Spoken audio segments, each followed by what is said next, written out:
Hello दोस्तों, मैं हूं Kashdeep Verma. Hindi voice notes YouTube channel में इंडियन ज्योग्राफी के इस 28 राज्यों की सीरीज में आपका स्वागत है। दोस्तों, आप भी इस सीरीज का हिस्सा बन सकते हैं हमारे चैनल हिंदी वॉइस नोट्स को सब्सक्राइब करके। तो चलिए आज का क्लास स्टार्ट करते हैं। आज हम लोग बिहार राज्य के बारे में पढ़ेंगे। देखिए, बिहार का गठन हुआ था 22 मार्च 1912 को। बिहार का गठन हुआ था 22 मार्च 1912 को और बिहार को राज्य का दर्जा प्राप्त हुआ था 26 जनवरी 1950 को। संविधान लागू होने के बाद 26 जनवरी 1950 को बिहार को राज्य का दर्जा मिला था। ठीक है, बिहार का जो राजधानी है वह है पटना। बिहार का राजधानी है पटना और पटना में ही बिहार का उच्च न्यायालय स्थित है। ठीक है, बिहार की राजधानी है पटना और पटना में ही बिहार का उच्च न्यायालय स्थित है। और साथ ही साथ बिहार का जो सबसे बड़ा शहर है वह पटना ही है। बिहार का सबसे बड़ा शहर पटना ही है और वहां की राजधानी है और साथ साथ वहां बिहार का उच्च न्यायालय भी स्थित है। अगर जनसंख्या की दृष्टि से देखा जाए बिहार को, तो जनसंख्या की दृष्टि से भारत में तीसरा स्थान है बिहार का। तीसरा बड़ा आबादी वाला क्षेत्र है, राज्य है बिहार भारत में। ठीक है, और बिहार का जो सबसे बड़ा जिला है उसका नाम है पश्चिमी चंपारण। बिहार का जो सबसे बड़ा जिला है उसका नाम है पश्चिमी चंपारण और जो सबसे छोटा जिला है वह है शिवहर और शेखपुर। देखिए, शिवहर जो है क्षेत्रफल की दृष्टि से सबसे छोटा जिला है और शेखपुर जनसंख्या की दृष्टि से सबसे छोटा जिला है बिहार में। सबसे बड़ा जिला है बिहार का पश्चिमी चंपारण और सबसे छोटा जिला है शिवहर व शेखपुर। क्षेत्रफल की दृष्टि से शिवहर और जनसंख्या की दृष्टि से शेखपुर सबसे छोटा जिला है। बिहार का जो राजभाषा है वह है हिंदी। और एक चीज और ध्यान रखिए कि बिहार के सोनपुर में सबसे बड़ा पशु मेला लगता है। बिहार के सोनपुर में सबसे बड़ा पशु मेला लगता है। उसके बाद हम लोग बिहार का राजकीय देखते हैं। देखिए, बिहार का जो राजकीय जीव है वह है बैल। बिहार का राजकीय पक्षी है वह है गोरैया। बिहार का जो राजकीय पुष्प है वह है गेंदा। बिहार का राजकीय वृक्ष है पीपल।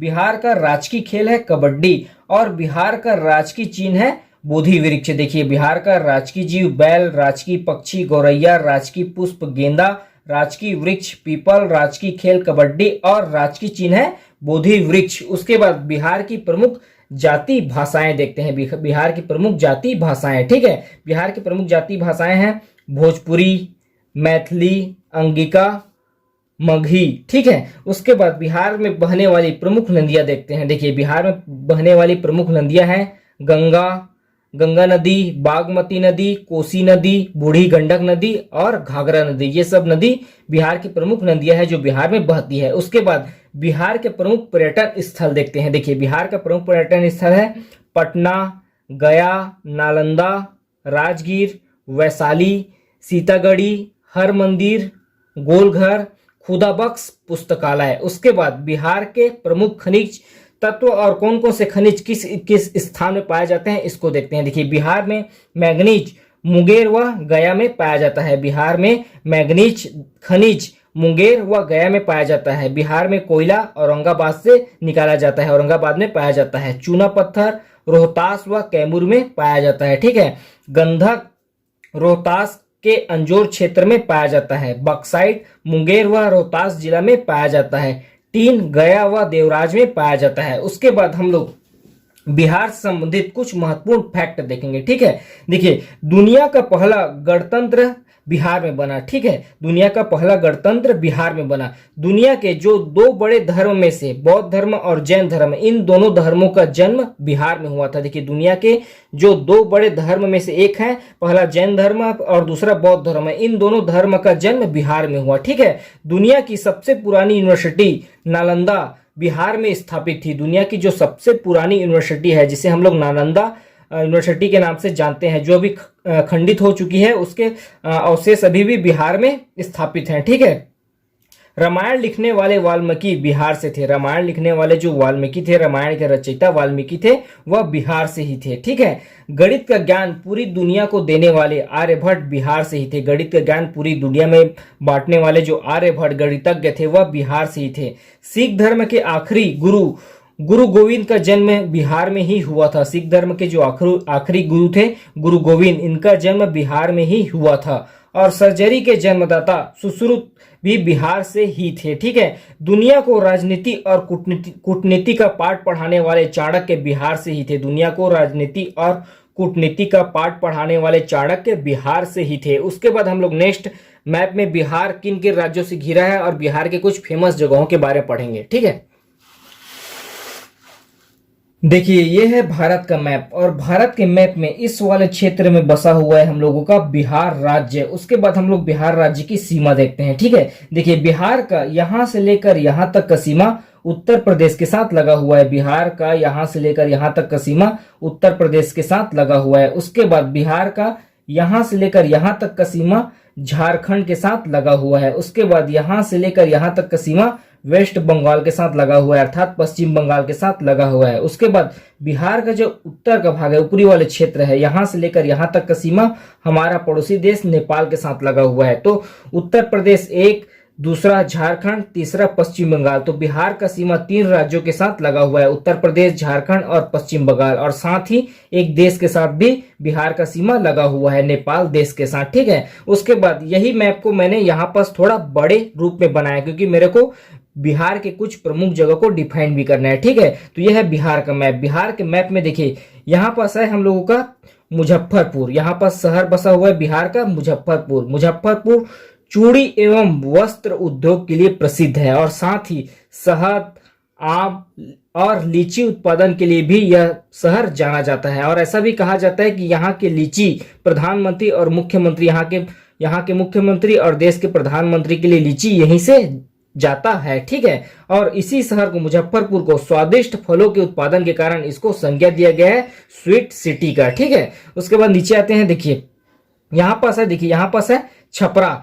छपरा घाघरा और गंगा नदी के संगम के समीप बसा हुआ है। ठीक है, छपरा यहाँ पास लगभग घाघरा और गंगा नदी का संगम होता है, तो घाघरा और गंगा नदी के संगम के समीप बसा हुआ है, उसके तट पर नहीं, उसके समीप में बसा हुआ है। ठीक है, और यहाँ पोटेशियम नाइट्रेट बनाने का कारखाना भी लगा हुआ है। छपरा में पोटेशियम नाइट्रेट बनाने का कारखाना भी लगा हुआ है। ठीक है, यहाँ पास है मधुबनी, यहाँ पास है मधुबनी, एक शहर है बिहार का मधुबनी। यहाँ की प्रमुख भाषा है मैथिली और विश्व प्रसिद्ध मिथिला पेंटिंग और मखाना के उत्पादन के लिए यह शहर प्रसिद्ध है। देखिए विश्व प्रसिद्ध मिथिला पेंटिंग और मखाना उत्पादन के लिए मधुबनी प्रसिद्ध है। ठीक है, यहाँ पास देखिए यहाँ पास है पूर्णिया शहर। ठीक है, पूर्वोत्तर बिहार का सबसे बड़ा नगर है ये। ठीक है, उसके नीचे आते हैं, देखिए यहाँ पास है हाजीपुर।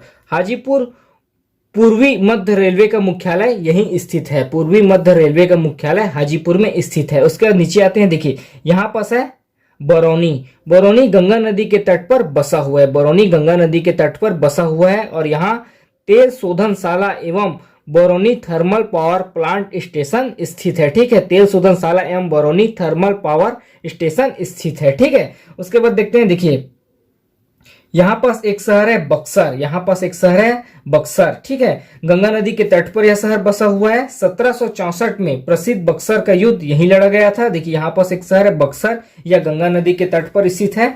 1764 में प्रसिद्ध बक्सर का युद्ध यहीं लड़ा गया था और बक्सर का जो प्राचीन नाम है वह व्याघ्र शहर है। ठीक है, उसके बाद नीचे आते हैं, देखिए यहाँ पास बसा हुआ है पटना। यहाँ पास बसा हुआ है पटना। पटना का जो प्राचीन नाम है वह पाटलिपुत्र या पुष्पपुरी या कुसुमपुर है। ठीक है, इसको बसाया गया था, पटना को उदयन के द्वारा बसाया गया था। ठीक है, यहाँ स्थित है खुदाबख्श ओरिएंट लाइब्रेरी। पटना में स्थित है खुदाबख्श ओरिएंट लाइब्रेरी। ठीक है, और बिहार का सबसे बड़ा नगर भी है पटना। ठीक है, पटना बिहार का राजधानी है और बिहार का सबसे बड़ा नगर भी है पटना। ठीक है, उसका नीचे आते हैं, देखिए यहाँ पास एक शहर है भागलपुर। भागलपुर गंगा नदी के तट पर बसा हुआ है। ठीक है, पुराणों और महाभारत में इसे अंग क्षेत्र का हिस्सा माना जाता था। ठीक है, पुराणों और महाभारत में इस क्षेत्र को अंग राज्य का हिस्सा माना जाता था। ठीक है, और विक्रमशिला विश्वविद्यालय के भग्न अवशेष यहाँ मिले। देखिए दुनिया का जो सबसे पुराना यूनिवर्सिटी है विश्वविद्यालय वह है नालंदा, और नालंदा के बाद जो दूसरा पुराना यूनिवर्सिटी है या विश्वविद्यालय है वह विक्रमशिला है, और यहीं भागलपुर में विक्रमशिला विश्वविद्यालय के भग्नावशेष मिले हैं। ठीक है, उसके नीचे आते हैं, देखिए यहाँ पास है गया।